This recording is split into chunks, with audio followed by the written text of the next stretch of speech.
The sky over Seoul turned dark red as hundreds of massive alien ships blocked out the sun. Their metal hulls were bigger than entire city blocks, and they moved through the air. Without making any sound at all, Commander Hyanwoo stood on the roof of the military headquarters building watching the alien fleet descend toward Earth.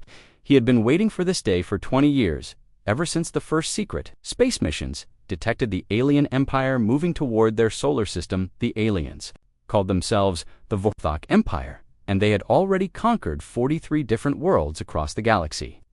Their ships were black with strange purple lights running along the sides like veins. Every ship looked the same as if they were built from the same terrible blueprint. The largest ship was 10 kilometers long and shaped like a giant spear pointing down at the planet. Earthian Wu held his radio close to his mouth and spoke to all the military bases around the world. "The time has come," he said, his voice calm and steady. "All units prepare for Operation Defender Earth. The aliens think we are weak and helpless, but they are about to learn how wrong they are today. We show them what humans can do when they threaten our home." 3 days ago, the Vorthok had sent their demands to Earth through crude translation machines that barely worked. The message was simple and terrifying. Earth must surrender completely and become a slave world, or every human would be killed. The aliens gave Earth 72 hours to decide, but the leaders of every nation already knew their answer. There would be no surrender. There would be no slavery. There would only be Wardir Soyoung. Worked frantically in her secret laboratory, buried deep beneath the city of Seoul. She was the smartest scientist on Earth and had been developing weapons that used quantum physics to bend reality itself. Her laboratory was filled with machines that hummed with strange energy and computers that calculated impossible equations. The weapons she had created could tear holes in space and time, allowing attacks to come from anywhere in the universe. Captain Minho gathered his special forces soldiers in the underground bunker where they had trained for this exact moment. His soldiers wore advanced combat suits that made them stronger and faster than any normal human. Each suit was painted black with red stripes and equipped with weapons that fired pure energy instead of bullets. Minho had trained his men to fight in zero gravity in space, and in the vacuum between worlds, they were ready for anything the aliens could throw at them. The Vorthok ships began landing in major cities around the world. Massive landing craft descended from the main fleet carrying thousands of alien soldiers. The Vorthok soldiers were tall and thin with gray skin and 4 arms each. They wore armor that looked like it was made from living metal and carried weapons that shot beams of purple light. Their eyes were completely black, and they moved with mechanical precision, like robots. In New York City, the first Vorthok landing craft touched down in Central Park. The ground shook as the massive ship settled onto the Earth.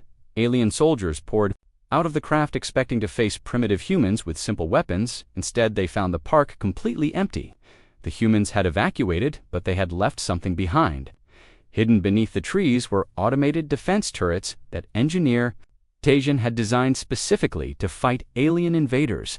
The turrets opened fire with weapons that used the same energy principles as the alien guns, but were much more powerful. The Vorthok soldiers were caught completely off guard as brilliant white beams cut through their ranks. They had expected easy conquest, but instead found themselves under attack from weapons they did not understand. The aliens tried to use their neural pacification fields that were designed to make humans peaceful and unable to fight, but the humans had been preparing for this. Sergeant Dayun led her urban combat team through the streets of Seoul, wearing special helmets that Taijin had designed. The helmets blocked the alien neural fields completely, leaving the human soldiers with clear minds and full fighting ability. The aliens had used these neural fields to conquer every other world without serious resistance, but against humans, they were useless. Siang Su worked in his garage workshop surrounded by pieces of alien technology that had been secretly recovered from crashed alien scout ships over the past 10 years. He had spent years learning how alien machines worked and how to build better versions using human engineering. The aliens thought their technology was superior, but Young-Soo had proven that human creativity could improve on any design. The alien ground forces quickly discovered that Earth was not like the other worlds. They had conquered. The humans did not run in terror or surrender when they saw the Vorthok ships. Instead, human soldiers appeared from hidden positions and began attacking with weapons that matched or exceeded alien firepower. Every street became a battleground, and every building became a fortress. Captain Ji-hoon received the signal he had been waiting for from his command ship hidden in the asteroid belt between Mars and Jupiter for 20 years. Humans had been secretly building a space fleet using resources mined from asteroids and technology, reverse-engineered from alien wrecks. The ships were invisible to alien sensors and could move instantly across vast distances using dimensional fold technology that Dr. So-young had perfected.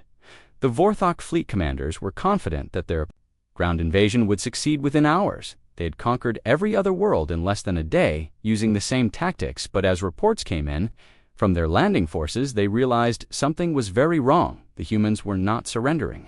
They were not fleeing in terror. Instead, they were fighting back with weapons that seemed impossible for such a primitive species to possess. Admiral Sung-min sat in his command center deep beneath the Pacific Ocean, surrounded by screens showing the battle happening around the world. He had been planning this defense for his entire military career, studying every alien tactic and developing countermeasures for each one. The aliens thought they were fighting a backward planet, but they were actually facing an enemy that had been preparing for war for decades. The first phase of the battle was going exactly as the humans had planned. The aliens expected easy conquest, but instead found themselves fighting for every meter of ground there. Neural pacification fields were useless. Their superior numbers meant nothing when humans could strike from hidden positions, and their advanced technology was being matched by human weapons that had been designed specifically to counter alien advantages. As the red sky grew darker, with more alien ships arriving, Hyanwu smiled grimly. The aliens had made their first mistake by underestimating human determination. Their second mistake was giving humans time to prepare. Now they were about to discover that humans were not like any other species they had encountered. The war for Earth had begun, and the Vorthok Empire was about to face their greatest challenge. Dr. So-young pressed the activation button on her quantum-dimensional weapon and watched as reality itself began to bend around the targeting system. Her laboratory deep beneath Seoul hummed with incredible energy as machines that took 20 years to build finally came online. The weapon could punch holes through space and time, allowing attacks to hit targets anywhere in the universe instantly. The Vorthok fleet orbiting Earth had no idea what was about to happen to them. Captain Minho led his special forces team through the underground tunnels that connected every major building in Seoul. The tunnels had been built in secret over the past 15 years, specifically for fighting alien invaders. His soldiers moved like shadows through the darkness, their advanced combat suits making them invisible to alien sensors.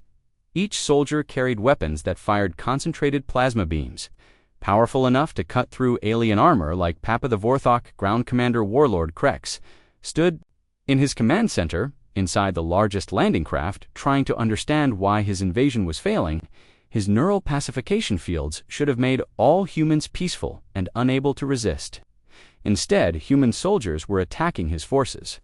With weapons that seemed to come from nowhere, his four arms gestured frantically as he ordered more troops to deploy from the ship Sergeant Dayun crouched behind a destroyed car in downtown Seoul, watching alien soldiers march down the street. Through her helmet display, her special helmet not only blocked the alien neural fields, but also gave her complete information about enemy positions and movements. She could see exactly where each alien was hiding and what weapons they carried. The helmet was connected to a network that shared information between all human fighters. Instant Long-Su finished installing the last component in his improvised alien technology workshop and stepped back to admire his work. He had taken a captured Vorthok plasma rifle and completely rebuilt it using human engineering principles. The new weapon was 3 times more powerful than the original and could fire continuously without overheating. He had also figured out how to mass produce the improved weapons using Earth factories. The first dimensional strike hit the Vorthok flagship without any warning. A hole in space opened directly inside the alien command center, and a massive explosion tore through the ship. The alien admiral never even saw what killed him as his flagship broke apart and fell toward Earth in burning pieces. The other Vorthok ships immediately went to maximum alert, but they could not understand how they had been attacked. Captain Ji-hoon watched from his hidden command ship as the alien fleet began to panic. The dimensional weapons were working perfectly, striking alien ships that thought they were safe in orbit. The aliens had shields that could stop any normal weapon but the dimensional strikes. bypassed shields completely by attacking from inside the ships themselves. Each strike destroyed another alien vessel, and there was nothing the Vorthok could do to defend themselves. Engineer Taijin monitored his automated defense systems from his underground control center. His turrets and drones were engaging alien ground forces across the planet and winning. The aliens had superior numbers, but human weapons were designed specifically to counter alien advantages. Every alien tactic had been studied and prepared for over decades of secret planning. The Vorthok ground forces found themselves trapped in cities that had become giant mazes designed to confuse and slow down invaders. Every street led to carefully prepared kill zones, where human soldiers waited with superior weapons. Every building had hidden passages that allowed defenders to appear and disappear like ghosts.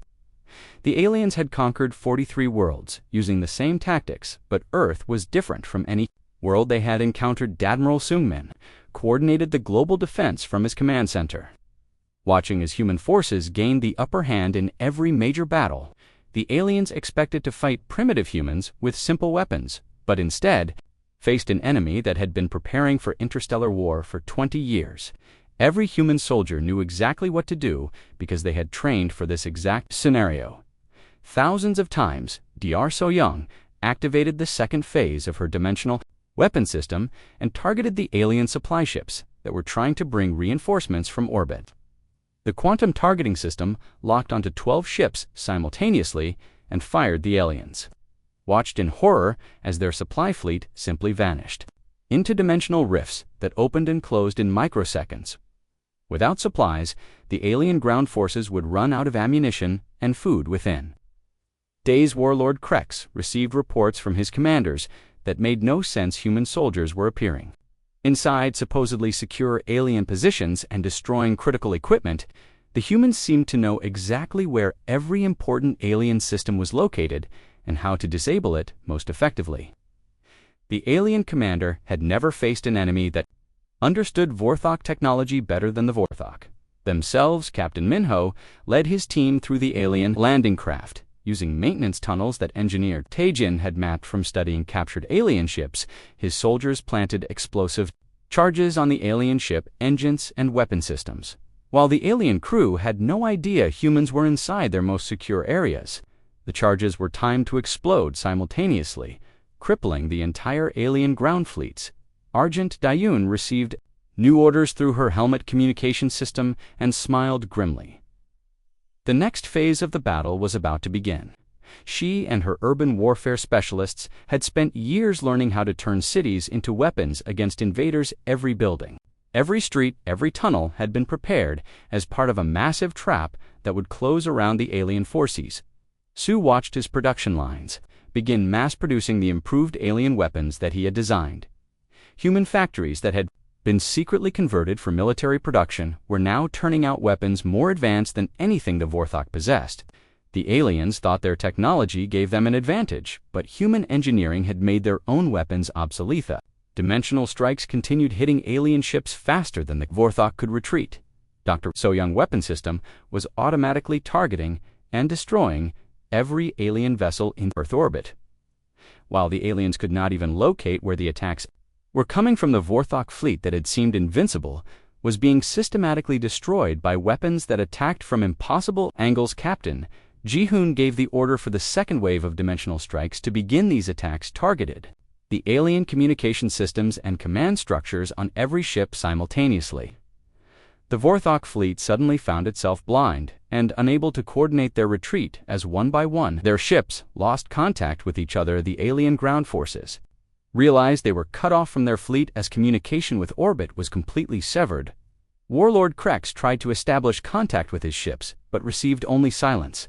The humans had not only defeated his ground invasion, but had also destroyed his entire fleet. The species he had planned to enslave in a single day had turned his conquest into a disaster. The second day of battle ended. The Vorthok Empire faced something they had never experienced before: total defeat by a species they had expected to conquer easily. The humans had not only defended their world, but had done so using technology and tactics that seemed impossible for such a primitive species.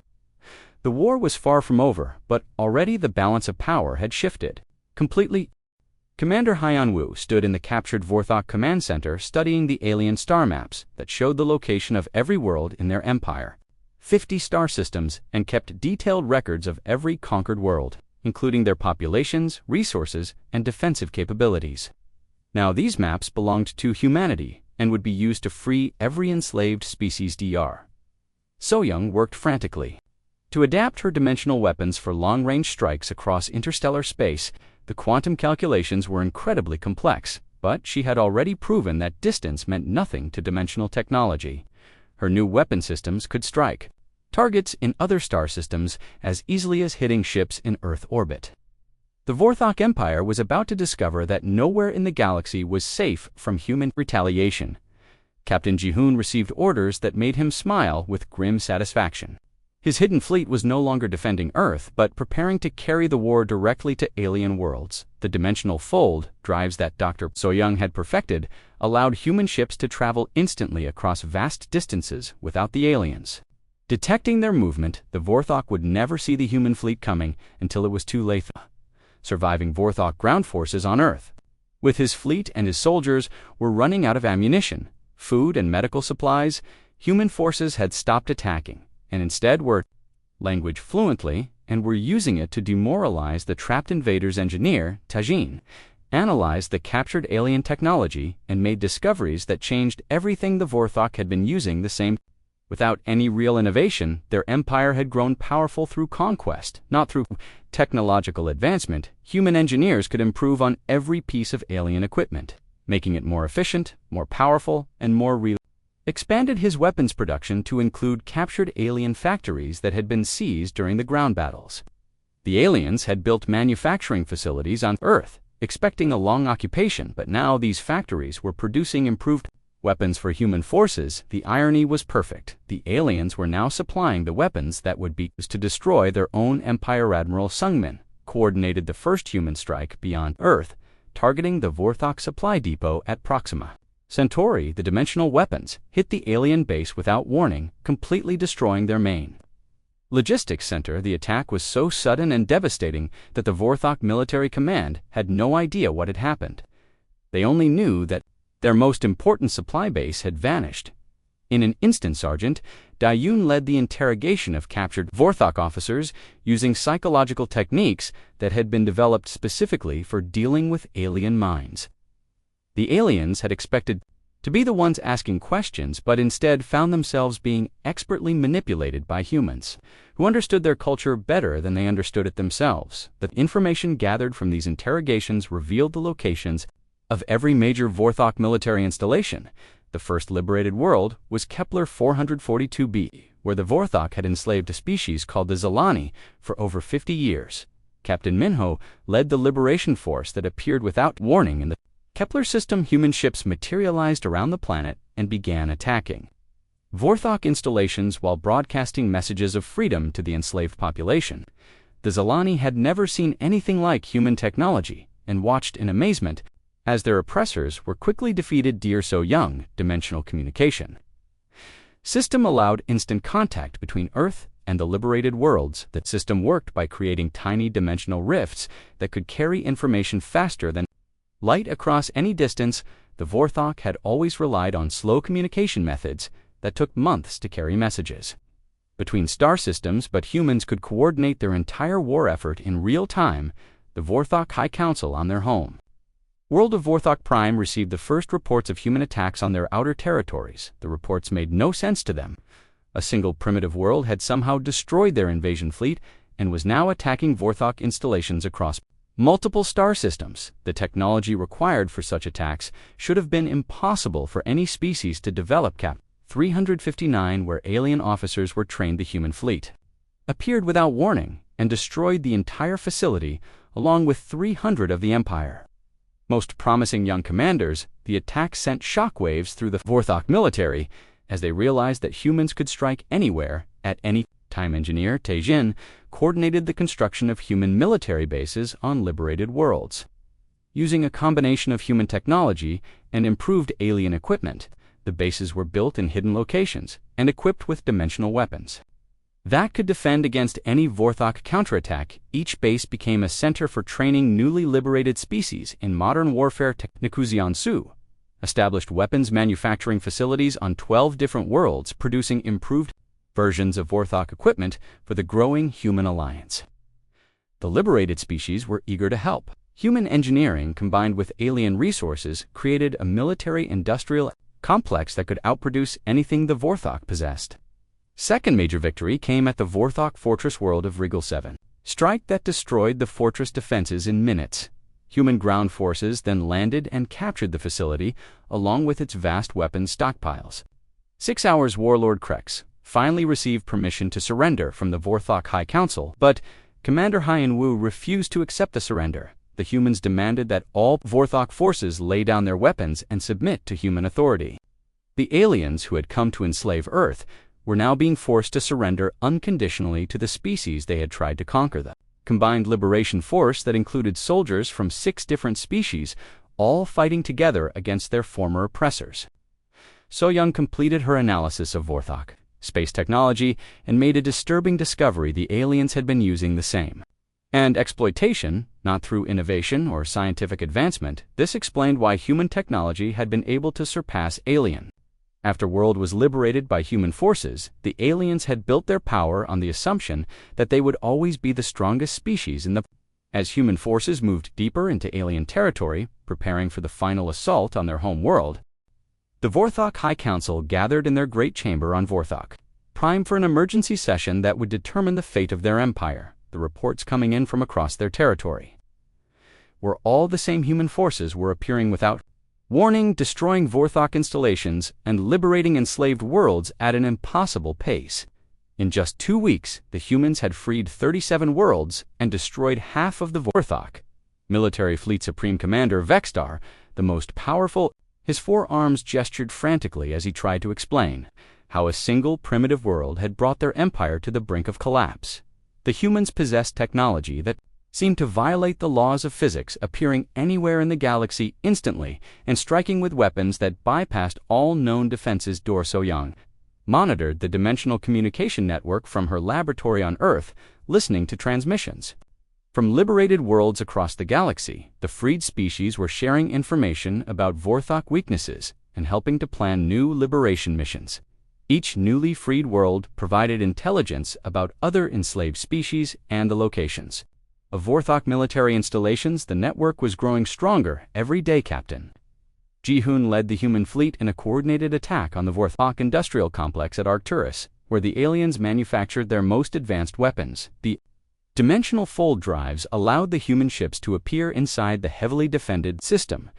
Without being detected, the Vorthok defenses were designed to stop conventional attacks but were useless against ships that could appear anywhere instantly. Liberation of Vega brought the most important victory yet, as the humans captured the main Vorthok Intelligence Center that contained detailed information about every operation in their empire. Commander Hyan Wu studied the captured files and discovered that the Vorthok had been planning to enslave over 100 more species, including several that possessed advanced technology. The human liberation had prevented a massive expansion of alien oppression. Engineer Tajin completed his. The aliens had built their empire using centralized control systems that made them vulnerable to coordinated attacks. If key facilities were destroyed, established the first interstellar manufacturing network in galactic history, connecting human facilities. The aliens had ruled through force and fear, but humans were building something greater through cooperation and shared technology. Admiral Sung Min coordinated the largest military operation in human history, targeting 50 Vorthok installations. Simultaneously, across 12 star systems, the dimensional weapons struck every. Command posts and supply depots were destroyed in a single coordinated strike. The psychological warfare campaign began when diplomat Hai-Jin started broadcasting messages throughout Vorthok space. The broadcasts revealed that humans had been studying the Vorthok Empire for decades, learning their language, culture, and history. The messages included footage of liberated worlds celebrating their freedom and former Vorthok soldiers joining the human alliance. The broadcasts were designed to break the morale of alien forces. Sergeant Dayun led special operations teams that infiltrated Vorthok homeworlds using advanced stealth technology. The teams gathered intelligence about alien civilian populations and identified Vorthok leaders, who were responsible for the worst atrocities. The information was used to plan precision strikes. Attempted a counterattack using their most powerful remaining fleet, but the attack failed before it even began. Captain Minho's Special Forces had infiltrated the alien fleet and sabotaged their ships from within the Vorthok. Commanders discovered that their weapons would not fire, their engines would not start, and their communications were completely jammed. The proud alien fleet was helpless. Darsoyoung, dimensional scanning technology revealed the location of every Vorthok military installation in the galaxy, including secret bases that the aliens thought were hidden. The scans showed that the Vorthok Empire was much larger than anyone had realized, but also much weaker than it appeared. Most of their military strength was concentrated in a few key locations that could be targeted for maximum effect. Deliberation of Sirius brought 42 enslaved species into the human alliance, creating the largest interstellar coalition in galactic history. The freed species contributed their own unique technologies and knowledge, making the alliance stronger than the sum of its parts.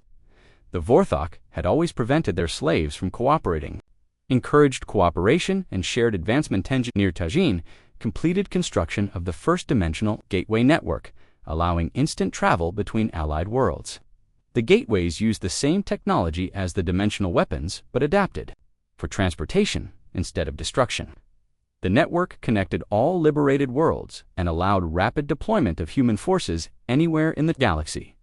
The Vorthok Empire economy collapsed as more worlds were liberated and stopped sending tribute to the alien homeworlds. The Empire had been built on exploitation of conquered species, but those species were now free and working with humans.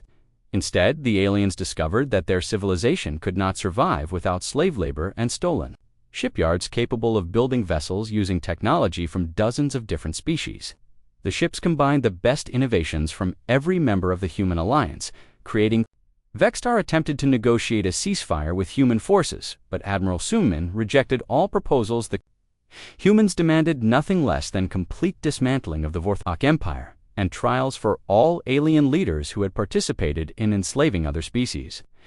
There would be no compromise with those who had built their civilization on the suffering. The dimensional strike destroyed the facility and killed most of the alien high command. Leaving the Empire without leadership, the surviving Vorthok forces across the galaxy found themselves cut off and unable to coordinate any response. Darsoyoung intercepted communications between surviving Vorthok commanders and discovered that many were considering surrender. The aliens had lost confidence in their ability to fight humans and were beginning to question the entire foundation of their empire. Some were even expressing guilt about the species they had enslaved over the centuries. The human alliance now controlled over 60% of former Vorthok territory and was growing stronger every day. The liberated species were not just grateful for their freedom, but were actively contributing to the war effort against their former oppressors. The empire that had seemed unbeatable was crumbling as its former victims united against it. Diplomat Hijin received the first official surrender offer from a Vorthok sector commander who controlled 12 star systems. The commander offered to turn over all military assets and free all enslaved species in his territory in exchange for protection from human forces. The offer was accepted and became a model for other Vorthok commanders who were ready to abandon their failing empire. The Vorthok High Council chamber on Vorthok Prime was filled with panic as the remaining alien leaders realized their empire was completely doomed. Just 6 weeks, the species that had taken thousands of years to build their empire was watching it collapse in a matter of days. The aliens, who had once been masters of the galaxy, were now hiding in their home system, begging for a mercy. Supreme Commander Vextar stood before the High Council with his forearms trembling as he delivered the final military report. The Vorthok Empire had lost 90% of its territory, 80% of its military forces, and almost all of its enslaved populations. The humans had not just defeated the Vorthok, but had turned their former slaves into allies who were now actively hunting down the remaining alien forces. Darsoyoung received reports from the Dimensional Communication Network showing that liberated species across the galaxy were demanding justice for centuries of oppression. The freed peoples wanted the Vorthok leaders to face trial for their crimes against entire civilizations. A desire for justice that could not be ignored. Commander Hyanwu reviewed the intelligence gathered from captured Vorthok files and discovered the true extent of alien atrocities. The Vorthok had not just enslaved species, but had also destroyed entire civilizations that refused to submit. They had committed genocide against dozens of species and had been planning to do the same too.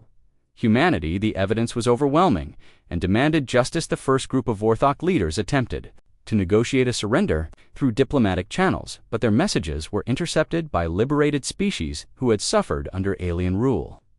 The former slaves demanded that no mercy be shown to their oppressors. The humans found themselves in the position of protecting Vorthok leaders from the very species they had once enslaved. Captain, the alien defenses that had once seemed impregnable were easily bypassed. Using dimensional technology, the Vorthok fleet that remained was no match for human ships. Equipped with weapons that could strike from any angle at any time, the battle was over before it truly began. Engineer Tajin of a massive dimensional gateway that would allow the entire human alliance fleet to appear directly at Vorthok Prime. The gateway was the largest ever built and required the combined resources of 50 liberated worlds. The project showed how powerful the alliance had become when species worked together instead of being divided. Biopression Yangsu production facilities were now manufacturing ships faster than the Vorthok had ever been able to build them. The combined industrial capacity of the human alliance was greater than anything the galaxy had ever seen. The aliens, who had once commanded vast fleets, now watched helplessly as their former slaves produced weapons that would be used to ensure their defeat. Admiral Sungman received surrender offers from Vorthok commanders throughout the galaxy, but many of the offers were rejected by liberated species who demanded that the aliens face justice for their crimes. Who wanted revenge and Vorthok forces, who wanted mercy. The situation was complicated by the fact that many of the worst Vorthok criminals were trying to hide among those who wanted to surrender. The Vorthok civilian population on their home worlds began to panic as they realized their military could not protect them from human forces. Many aliens had never questioned their empires. On others, the fear was made worse by broadcasts from liberated worlds showing what had happened to Vorthok installations. Diplomat Hyjin established communication with the Vorthok High Council and delivered humanity's final demands. The aliens must surrender unconditionally, dismantle their entire military infrastructure, and turn over all leaders who had participated in enslaving other species. The Vorthok would be allowed to survive, but would never again be permitted to threaten other civilizations. Sergeant Dayun led reconnaissance teams that infiltrated Vorthok Prime to gather intelligence about the alien homeworld. The teams discovered that the Vorthok had built their entire civilization on the wealth stolen from enslaved species. Without that wealth, their society was collapsing. The aliens had become so dependent on oppression that they could not survive without authority. The aliens were attempting to activate some kind of doomsday weapon that would destroy their entire system rather than face surrender. The weapon was based on dimensional technology that the Vorthok had never fully understood, but were desperate enough to use. Captain Minho lead emergency strike teams through dimensional gateways directly into the Vorthok weapon facilities. The teams had to move quickly to prevent the aliens from destroying themselves and potentially damaging the dimensional fabric of space itself. The Vorthok had become so desperate that they were willing to risk damaging reality rather than face the consequences of their actions. The doomsday weapon was disabled just minutes before activation, but the attempt showed how far the Vorthok had fallen. The aliens, who had once been proud conquerors, were now so desperate that they preferred death to facing justice. Controlled engineer Taijin analysis of the captured doomsday weapon revealed that the Vorthok had been experimenting with dimensional technology for centuries, but had never understood it properly. Their attempts to use the technology had actually been damaging the fabric of space and time. The aliens had been accidentally weakening reality itself through their ignorance and arrogance. Demands. The council members transmitted a formal surrender message accepting all human conditions and begging for mercy. The aliens, who had once demanded the surrender of Earth, were now pleading for their own. Yangsu established processing centers on liberated worlds to handle the thousands of Vorthok military personnel who were surrendering. The aliens had to be separated into different categories based on their crimes, with the worst offenders being prepared for trial. The process was complicated by the fact that many Vorthok were trying to hide their true roles in the Empire. Admiral Sung Men coordinated the occupation of Vorthok Prime. As human forces took control of the alien home world, the occupation was carried out with precision and discipline, with human forces working to maintain order while liberated species provided testimony about Vorthok. Crimes the aliens who had once been masters were now subjects to war. So-young established a Truth and Reconciliation Commission to investigate Vorthok crimes and determine appropriate punishments. The commission included representatives from every liberated species and was tasked with ensuring that the process would take years, but was necessary for lasting peace to Vorthok. Empire that had terrorized the galaxy for thousands of years was finally destroyed. Freedom to hundreds of worlds. The irony was complete. The species that had sought to make humanity their slaves had instead become prisoners. Vorthok throne room on Vorthok Prime, and reflected on how completely the situation had changed. The aliens who had demanded Earth's surrender were now kneeling before human authority. The empire built on oppression had been replaced by an alliance built on cooperation and justice. The galaxy would never be the same. 5 years after the fall of the Vorthok Empire, the galaxy had transformed into something completely different from what it had been under alien rule. Over 400 liberated worlds that worked together in peace. The species that had once been enslaved were now free peoples, contributing their unique knowledge and abilities to build a better civilization. The former Vorthok territories had been completely reorganized, with each liberated species given the right to govern themselves while participating in the greater, creating a level of cooperation that had never existed before. The galaxy was more united and prosperous than it had ever been under. Of the species they had oppressed, the worst offenders faced punishment appropriate to their crimes, while those who had shown genuine remorse were given opportunities to make amends through community service. The process had been difficult but necessary to establish the rule of law throughout the galaxy. Engineer Taijin had overseen the construction of the galactic infrastructure network that connected all Alliance worlds through dimensional gateways and communication systems. The network allowed free travel and trade between species while maintaining each world's independence. The technology that had once been used for war was now being used to bring peoples together. Yangsu industrial facilities had been converted to peaceful production, creating goods that improved life for billions of beings across the galaxy. The weapons were now manufacturing tools for construction, education, and exploration. The Alliance had proven that cooperation could achieve more than conquest ever could. The remaining Vorthok population had been relocated to reservation worlds, accepted their new situation, and were working to create a peaceful civilization based on cooperation rather than domination. Exploration fleet that was mapping unknown regions of the galaxy and making contact with new species. The dimensional fold technology allowed the fleet to explore vast areas of space that had never been visited before.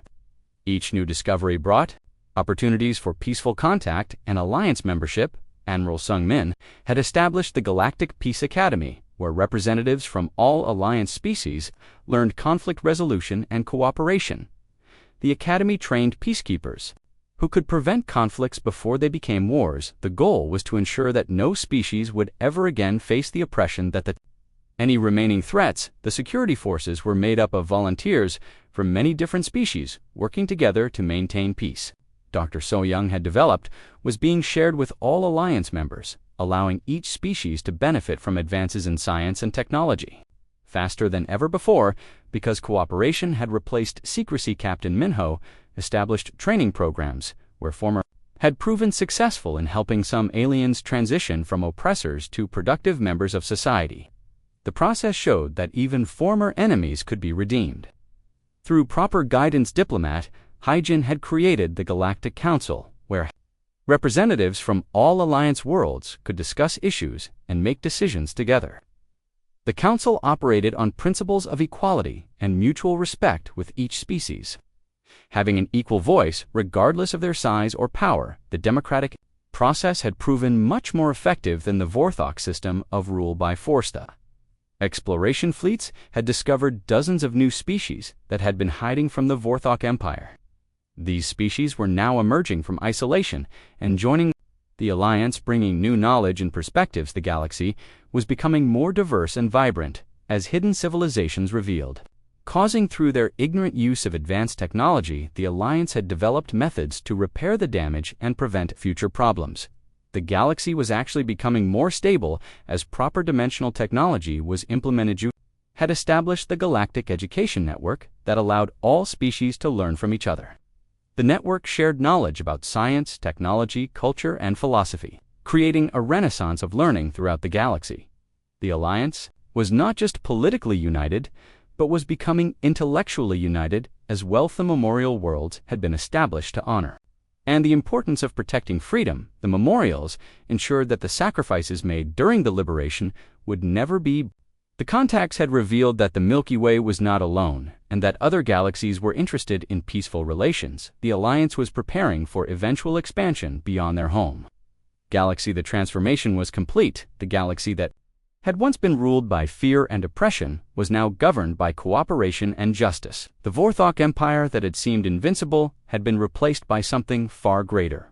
The species that had tried to enslave humanity had instead created the conditions for their own liberation. Commander Yanwu often reflected on the irony of the situation. The Vorthok had attacked Earth. Their attempt to enslave humanity had backfired completely, creating the opposite of what they intended. The Alliance continued to grow stronger as new species joined and contributed their unique abilities. The Dimensional Gateway Network was expanding to connect more worlds, while the communication system allowed instant coordination across vast distances. The galaxy was becoming truly united for the first time in its history. Alliance's most dedicated peacekeepers using their knowledge of oppression to help prevent it from ever happening again. Their transformation from conquerors to protectors showed that even the worst enemies could become allies with proper guidance and genuine repentance. The galaxy had learned that strength came not from domination, but from cooperation. The Alliance was more powerful than the Vorthok Empire had ever been because it was based on voluntary participation rather than forced submission. The lesson had been learned at great cost, but would ensure lasting peace. As Commander Hyanwu looked out at the stars from his office on the Alliance capital world, he knew that the galaxy would never again face the kind of oppression that the Vorthok had imposed. The species that had tried to enslave Earth had instead created the conditions for universal freedom. The irony was perfect, and the justice was complete.